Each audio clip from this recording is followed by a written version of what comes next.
Bonjour et bienvenue à la série Balado-diffusion du Réseau 1 Québec, l'endroit où la voie de la recherche et la clinique se rencontrent. Je m'appelle Emma Glaser et je suis votre animatrice.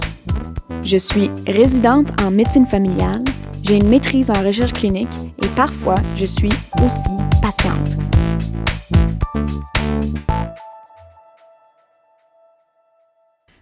Bonjour et bienvenue. Aujourd'hui, nous allons poursuivre notre discussion sur la santé mentale, mais avec un regard différent.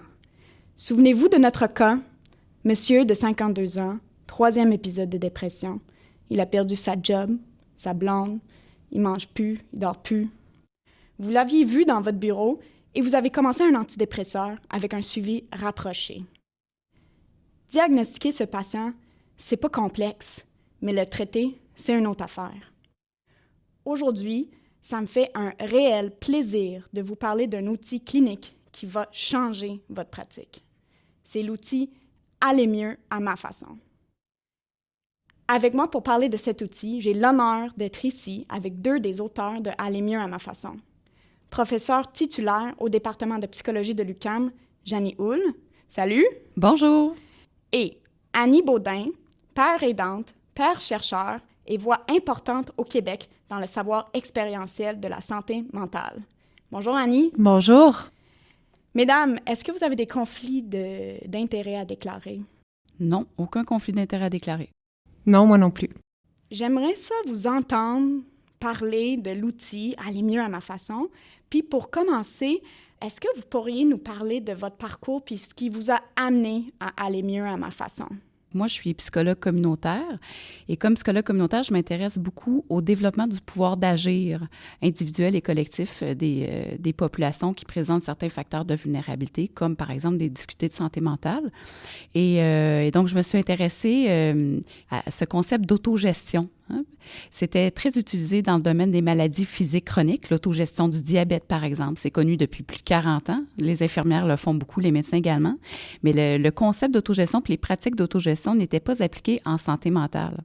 Alors, j'ai voulu travailler à découvrir, premièrement, quelles sont les stratégies d'autogestion qui sont efficaces, qui sont utiles, mais du point de vue des personnes qui se sont rétablies d'un problème de santé mentale. J'ai voulu vraiment très tôt leur donner la parole parce que je crois beaucoup dans ce savoir expérientiel-là.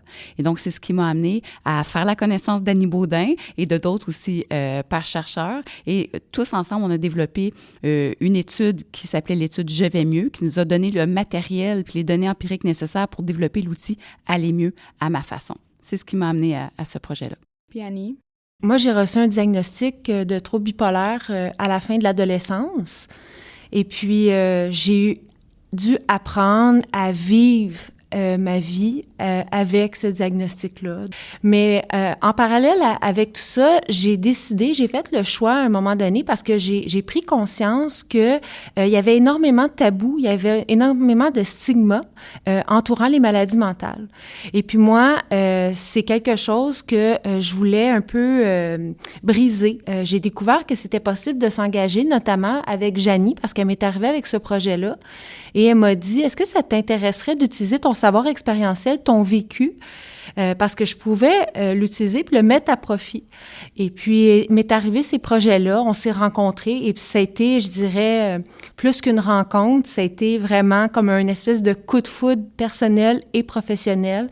Et c'est là que on a créé comme cette alliance-là et puis qu'on a pu commencer à collaborer ensemble.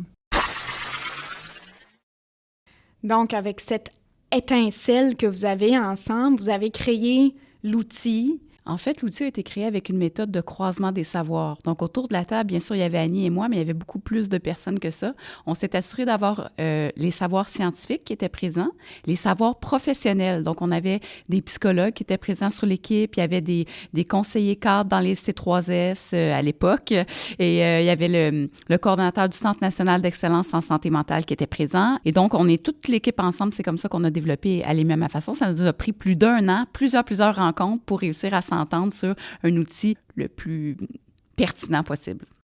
Puis, vous avez utilisé des méthodes qualitatives, dans le fond, pour chercher tous ces savoirs expérientiels. Exactement. Donc, on avait une équipe de conception de l'outil, mais on a conçu l'outil à partir de données empiriques, des données qu'on a recueillies dans le cadre d'une étude qualitative qui s'appelait « Je vais mieux », où on a donné la parole à 50 personnes qui se sont rétablies de difficultés de santé mentale, soit la dépression, l'anxiété ou le trouble bipolaire, qui nous ont partagé quelles étaient leurs stratégie d'autogestion préférée. Parce que ça, c'est très important parce qu'il n'y a pas de recette unique d'autogestion. Il faut que chaque personne apprenne à se connaître, découvre ses propres stratégies et les applique d'une manière quotidienne. Lorsqu'on parle d'autogestion, est-ce que vous pourriez peut-être nous expliquer à nos auditeurs c'est quoi?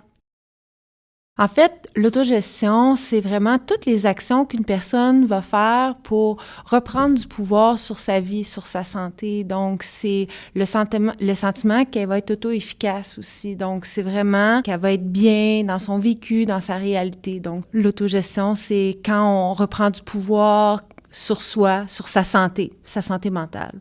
C'est par des petits gestes, hein? C'est pas si complexe que ça. L'autogestion, c'est qu'est-ce qu'on met en place dans notre quotidien pour prendre soin de notre santé mentale puis aller bien sur une manière quotidienne. Donc, c'est complémentaire, le soutien à l'autogestion, au traitement qu'on connaît. Par exemple, prendre un antidépresseur, c'en est de l'autogestion. Aller voir son médecin aussi, aller consulter un psychologue, c'est tout de l'autogestion, mais il y a des gestes aussi plus simples, comme par exemple, aller prendre une marche quotidienne avec son animal préféré, se couler un bon bain chaud, écouter une émission de télévision qui nous plaît, qui nous fait rire, ça nous fait du bien. Donc, c'est juste de prendre conscience que l'entretien de notre santé mentale, c'est à travers toutes sortes de petits gestes comme ça qu'on peut mettre dans notre vie quotidienne.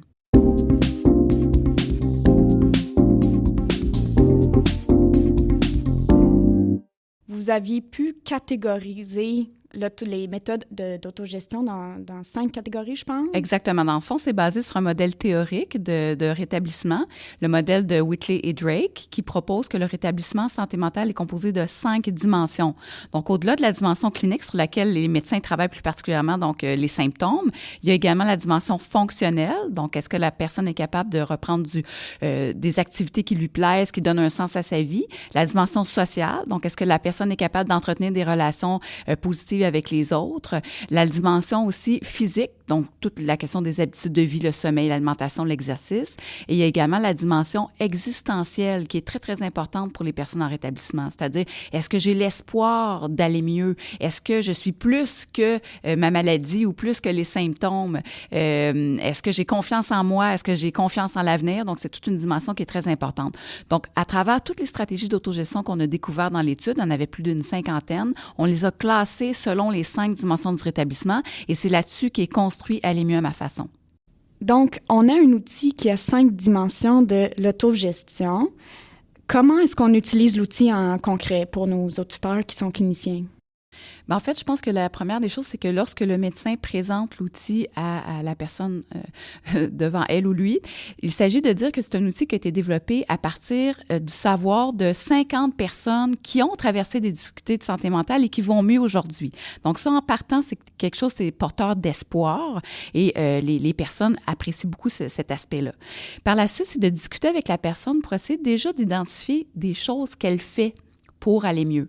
Déjà, le fait qu'elle soit venue consulter son médecin, ça en est de l'autogestion. Donc ça, c'est important de le lui refléter. Parce que vous allez voir que l'outil, la première chose qu'il fait, cet outil-là, c'est de permettre à la personne de constater ce qu'elle fait déjà. Et ça, c'est un message très important parce qu'effectivement, ça augmente le sentiment d'auto-efficacité de la personne et elle va sortir de votre bureau en ayant davantage confiance en elle et en ayant envie vraiment d'explorer d'autres stratégies. L'autre élément, c'est justement de l'inviter à consulter l'outil à son rythme et en lui disant que, bien évidemment, ce n'est pas nécessaire de faire toutes ces stratégies-là pour aller mieux. Il s'agit juste de découvrir quelques stratégies qui lui font du bien dans son quotidien et de continuer à les faire. Et donc, c'est l'idée aussi que, dans le fond, pour se rétablir d'un problème de santé mentale, on doit travailler en équipe. Donc, vous, comme médecin, vous avez un rôle à jouer, mais la personne aussi a un rôle actif à jouer dans son propre établissement. Puis, Aller mieux à ma façon, c'est une manière d'apprendre à se connaître dans ce processus-là et d'identifier ce qui lui fait du bien.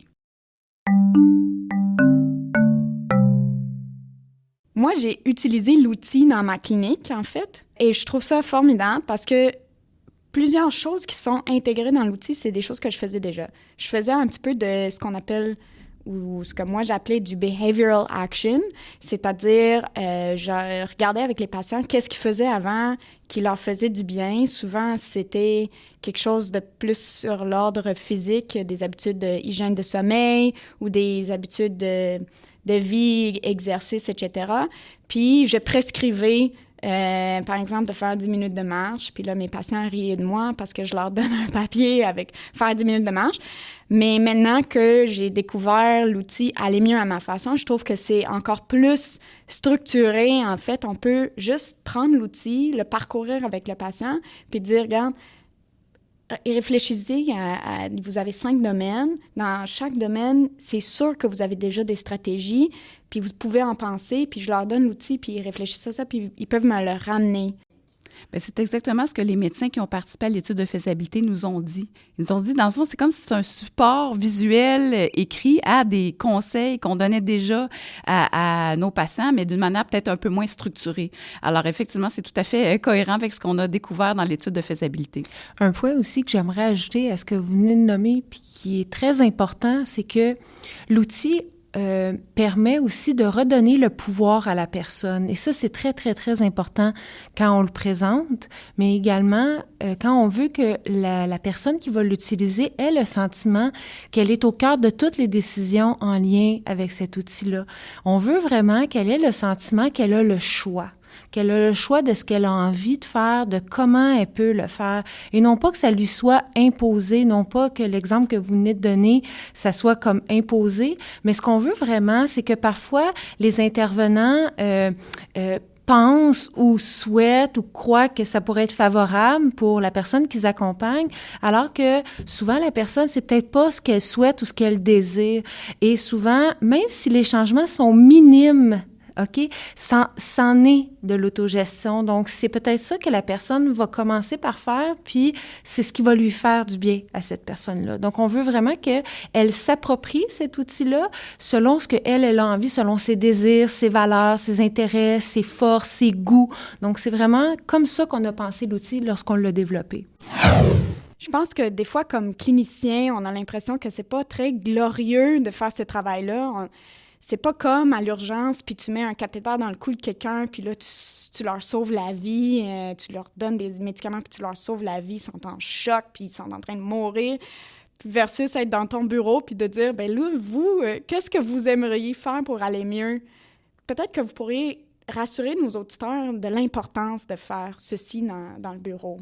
Mais en fait, souvent, on a l'impression que de prendre ce temps-là, ça nous fait perdre du temps alors que ça va nous en faire gagner parce que on redonne, comme j'expliquais à la personne, son plein pouvoir.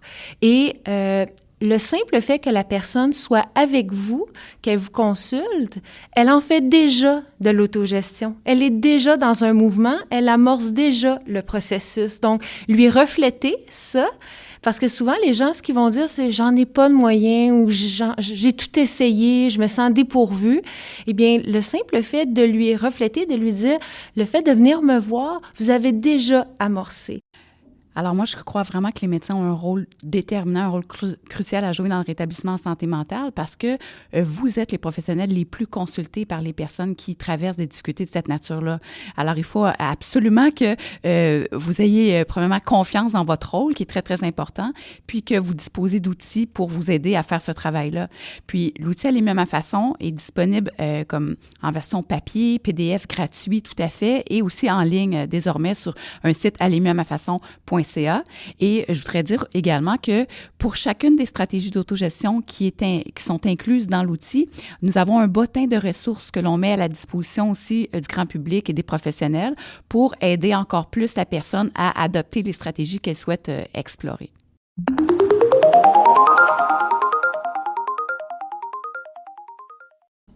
J'aimerais ajouter, si vous permettez, l'outil, c'est un outil qui peut être remis à la personne pour qu'elle le consulte et qu'elle le remplisse à son rythme à la maison. Et elle peut ou non le rapporter avec un intervenant, le médecin, pour qu'il y ait une discussion autour de ça. Ça peut être une façon de faire. Et également, ce qui peut être fait, c'est que lors de la rencontre avec le médecin va déjà avoir des informations lors de la rencontre et il peut déjà commencer à remplir quelques cases et le remettre à la personne suite à sa rencontre. Donc, quand il va le remettre à la personne, elle va déjà avoir le sentiment d'auto-efficacité et de se dire « Wow, je suis déjà en mouvement, j'ai déjà un pied dans mon rétablissement et c'est intéressant, je vais pouvoir continuer mon parcours. » Donc, ça aussi, c'est une autre façon de faire. Donc, si je comprends bien, mettons, le patient te dit « Oui, moi, avant, je jouais au hockey, puis ça me faisait du bien. » Puis là, nous, comme médecins, on peut dire « Bien, regarde, ça va dans la case santé physique, sportif. Pourquoi pas recommencer une fois semaine à jouer au hockey? » Puis là, on discute avec la personne de qu'est-ce qui est réaliste par rapport à ça. Bien, vous soulevez un très bon point parce que à l'étape 1, ce qu'on propose à la personne, c'est de constater ce qu'elle fait déjà. Par exemple, si elle prend une marche ou si elle prend un bon bain, des petites actions, etc. À l'étape 2, on invite la personne à constater les choses qu'elle faisait avant et qu'elle a peut-être abandonné pour un paquet de raisons, peut-être par manque d'intérêt, parce que son mode de vie a changé, parce que ça ne l'intéresse plus. Dans l'exemple que vous venez de me donner, quelque chose qu'elle a abandonné de faire, ce qui a été démontré, c'est que c'est plus facile de réactiver quelque chose qu'on a déjà fait que quelque chose qu'on n'a jamais fait, une stratégie, un moyen qui est complètement nouveau. Donc, c'est bien à l'étape 2 d'aller s'inspirer de ces choses-là qu'on faisait auparavant. Donc, votre exemple est excellent pour ça. J'aimerais revenir sur quelque chose que vous avez dit, Janie, c'est l'entretien. J'ai l'impression que c'est la clé. C'est la santé mentale, la santé physique, c'est comme un jardin qu'il faut toujours entretenir. Puis, est-ce que je me trompe? Non? Pas du tout, non, c'est tout à fait juste, effectivement. Oui. Il faut entretenir sa santé mentale au quotidien, absolument. Puis des fois, les mauvaises herbes arrivent, puis c'est correct, puis il faut juste prendre le temps de revenir entretenir notre jardin. Absolument, c'est une très belle métaphore.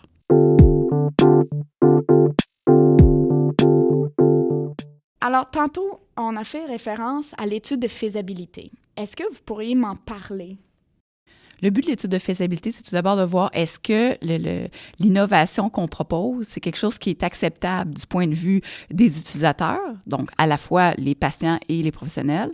Est-ce que c'est perçu comme étant quelque chose d'acceptable, utile, pertinent, facile à intégrer dans la pratique? Et aussi, c'est un moyen de commencer à examiner un petit peu l'efficacité potentielle. Dans l'étude de faisabilité, on a eu des participants, donc des professionnels de la santé, plus de 80 professionnels de la santé qui nous ont donné leur point de vue sur l'outil, et aussi plusieurs personnes utilisatrices de services. Puis pour votre étude de faisabilité, vous avez utilisé une méthodologie mixte.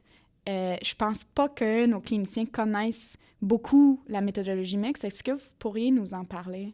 Bien, la méthodologie mixte consiste à vraiment combiner une approche quantitative et une approche qualitative pour un peu compléter les limites de chacune des approches. Donc, on a réalisé des entretiens semi-structurés avec les professionnels. On a également réalisé des entretiens semi-structurés avec des patients, mais on a aussi pris des mesures un petit peu plus quantitatives sur l'utilité perçue, l'appréciation du contenu, du format, etc. Donc, on avait quelques données aussi quantitatives par rapport à ça. Mais dans le cadre de l'étude de faisabilité, on n'a pas pu vraiment faire des mesures pré-post. On pourrait le faire ultérieurement dans d'autres étapes de recherche. Alors, si je comprends bien, l'outil a été étudié et chez les patients et chez les professionnels. On leur a demandé dans les questionnaires, dans des questions quantitatives, tu sais, de 1 à 5, à quel point est-ce que c'est utile, etc. Mais on leur a demandé aussi dans des entrevues. Et ça nous permet d'aller chercher des informations un petit peu riches, plus riches. Est-ce que les patients puis les professionnels ont trouvé ça utile? En fait, oui, les gens ont trouvé ça utile. On a publié le papier dans le Psychiatric Rehabilitation Journal. On a publié l'étude de faisabilité. Et donc, effectivement, les professionnels, ce qu'ils nous ont mentionné, c'est un peu comme vous avez dit tantôt, c'est un outil qui facilite la communication avec le patient. Au sujet de l'autogestion, c'est un outil qui rappelle à la personne qu'elle a un rôle actif à jouer dans son rétablissement, que le médecin est là aussi comme un allié, mais que c'est pas lui qui va faire tout le travail. Ça permet aussi d'apprendre à mieux se connaître aussi par rapport à sa santé mentale, qu'est-ce qu'on fait, qu'est-ce qu'on pourrait faire, etc. Et donc, les personnes en rétablissement nous ont mentionné aussi que ça avait eu un impact par rapport à leur espoir. Ça leur avait donné de l'espoir, ça les avait encouragés et aussi ça leur avait permis, pour certains, de remettre davantage de comportements d'autogestion d'autogestion dans leur quotidien. Et ça, c'est même si les médecins n'avaient pas nécessairement fait de suivi par la suite avec l'outil. Puis lorsqu'on l'a conçu, d'ailleurs, on l'a conçu même pour être autoportant, c'est-à-dire qu'actuellement, monsieur, madame, tout le monde peut se le procurer et l'utiliser dans sa vie de tous les jours. Yay! Donc, non seulement vous avez consulté les professionnels, vous avez consulté des patients, mais même dans votre équipe de recherche, il y a eu des patients, des pères aidants dans votre équipe. C'est quoi l'importance de faire ça en recherche? L'importance des pères aidants, en fait, c'est d'apporter une vision, en fait, d'apporter notre savoir expérientiel en lien avec tout notre vécu de rétablissement. Le travail en croisement des savoirs, c'est de dire comment nous, on peut... Parce que nous, on a vécu de l'intérieur, on l'a vécu vraiment de réellement, ce que c'est d'être hospitalisé, ce que c'est d'être malade, ce que c'est de vivre l'anxiété, la dépression, de vivre la douleur, la souffrance, mais également les moyens pour s'en sortir. Donc, on est à même de pouvoir en parler puis de dire, attendez, vous faites fausse route quand vous prenez cette direction-là. On peut vraiment témoigner de ce que c'est la réalité. On peut également servir de modèle d'identification, d'espoir aux gens avec qui on travaille. On peut également apporter un regard neuf quand on est dans les équipes de travail. Donc, c'est très important qu'il y ait cette parole-là, qu'il y ait ce témoignage-là dans les équipes de travail. Il est très important qu'on lève le drapeau aux besoins. Donc, de plus en plus, on nous intègre dans les équipes et c'est souhaité, c'est souhaitable. Donc, voilà. Pour moi, comme chercheur, c'est vraiment essentiel d'avoir les personnes premières concernées autour de la table quand on planifie les études et quand on les réalise, mais aussi quand on produit des outils comme Alémia Ma Façon. Moi, personnellement, j'ai pas vécu de difficultés de santé mentale, de dépression, d'anxiété, de troubles bipolaires, donc c'est une réalité que je ne connais pas. Je suis capable d'apporter mes connaissances de chercheur et de les mettre à profit dans le processus, mais je pense que le fait d'avoir des personnes qui l'ont réellement vécu autour de la table, ça fait toute une différence, notamment dans le choix des mots. Dans le choix des mots, sur quoi on met l'accent, comment on présente les choses. Bien, les personnes qui l'ont vécu, bien, ils ont aussi vécu l'interaction avec les professionnels de santé. Ils ont peut-être vécu des interactions qui étaient souffrantes, difficiles, des attitudes paternalistes à leur égard. Donc, c'est toutes des choses qu'on souhaite éviter. Et donc, d'avoir des gens qui ont vraiment une expérience vécue de cette réalité-là, pour moi, c'est essentiel. Alors, c'est pas juste des patients pour avoir votre TIC aux organismes subventionnaires.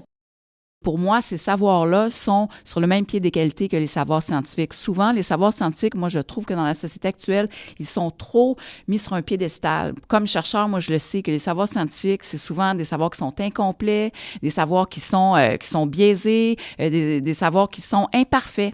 Et donc, c'est en mettant quand même à profit ces savoirs-là avec les autres savoirs qu'on est capable un peu de combler les lacunes de chaque forme de savoir, si vous voulez, un peu comme les études mixtes pallie un peu les faiblesses des études qualitatives et quantitatives. Voilà. En donnant plus de pouvoir à ces personnes-là, ayant le savoir expérientiel, elles deviennent réellement des experts de leur santé, elles comprennent, elles deviennent plus connaissantes. Et quand elles retournent ensuite de ça pour se faire soigner, pour comprendre, elles ont plus de pouvoir elles-mêmes. Et c'est ce qu'on souhaite ultimement. C'est que, et ça devrait être ça dans la société aujourd'hui. Et il faut savoir que, éventuellement, on va tous être patients un jour. Et c'est vers ça qu'on doit aller. On devrait tous devenir des patients experts et c'est ce que je nous souhaite socialement parlant. Donc, c'est très, très important. On va revoir un jour la façon dont on va travailler dans toutes nos équipes. Donc, c'est très important le chemin que Janie est en train de tracer et cette voie-là qu'on est en train de se donner. Donc, je voulais le mentionner parce que c'est très important.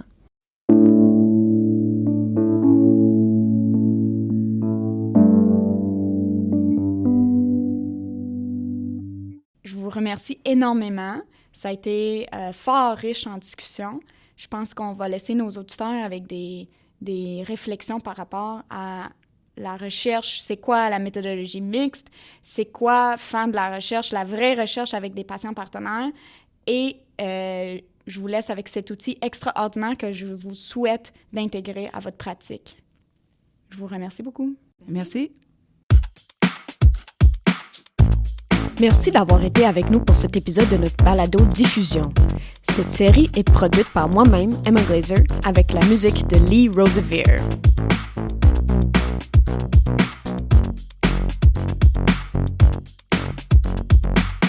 Nous sommes financés par le Réseau 1 Québec, un réseau de chercheurs, cliniciens, patients et gestionnaires qui collaborent pour produire et appliquer des connaissances visant l'amélioration des pratiques en soins et services intégrés de première ligne au Québec. Le Réseau 1 vous offre une panoplie de services, appels à projets, soutien à la recherche, webinaires et événements spéciaux et plus encore. Pour en apprendre davantage, visitez le www.réseau1quebec.ca.